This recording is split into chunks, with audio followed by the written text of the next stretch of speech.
قل يا عبادي الذين أسرفوا على أنفسهم لا تقنطوا من رحمة الله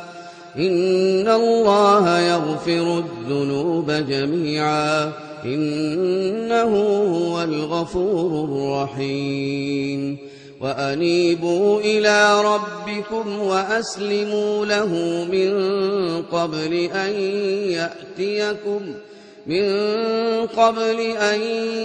يأتيكم العذاب ثم لا تنصرون واتبعوا أحسن ما أنزل إليكم من ربكم من قبل أن يأتيكم العذاب بغتة وأنتم لا تشعرون أن تقول نفس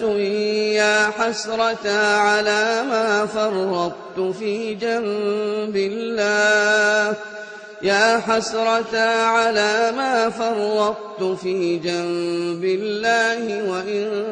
كنت لمن الساخرين أو تقول لو أن الله هداني لكنت من المتقين أو تقول حين ترى العذاب لو أن لي كرة فأكون من المحسنين بلى قد جاءتك آياتي فكذبت بها واستكبرت وكنت من الكافرين ويوم القيامة ترى الذين كذبوا على الله وجوههم مسودة أليس في جهنم مثوى للمتكبرين وينجي الله الذين اتقوا بمفازتهم لا يمسهم السوء ولا هم يحزنون الله خالق كل شيء وهو على كل شيء وكيل له مقاليد السماوات والأرض والذين كفروا بآيات الله أولئك هم الخاسرون قل أفغير الله تأمروني أعبد أيها الجاهلون ولقد أوحي إليك وإلى الذين من قبلك لئن أشركت ليحبطن عملك ولتكونن من الخاسرين بل الله فاعبد وكن من الشاكرين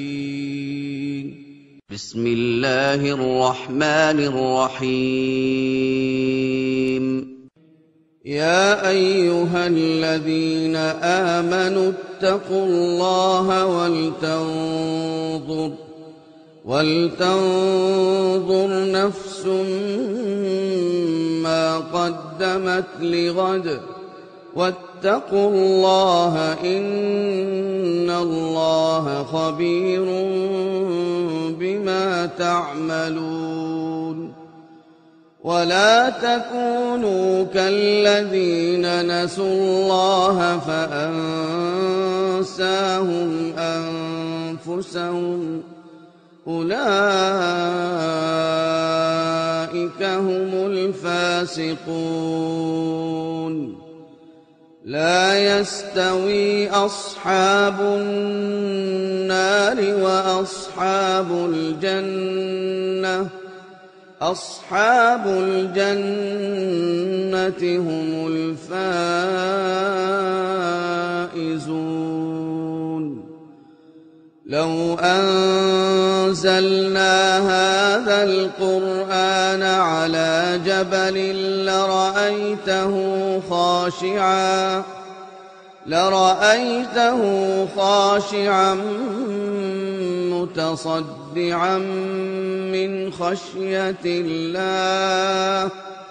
وتلك الأمثال نضربها للناس لعلهم يتفكرون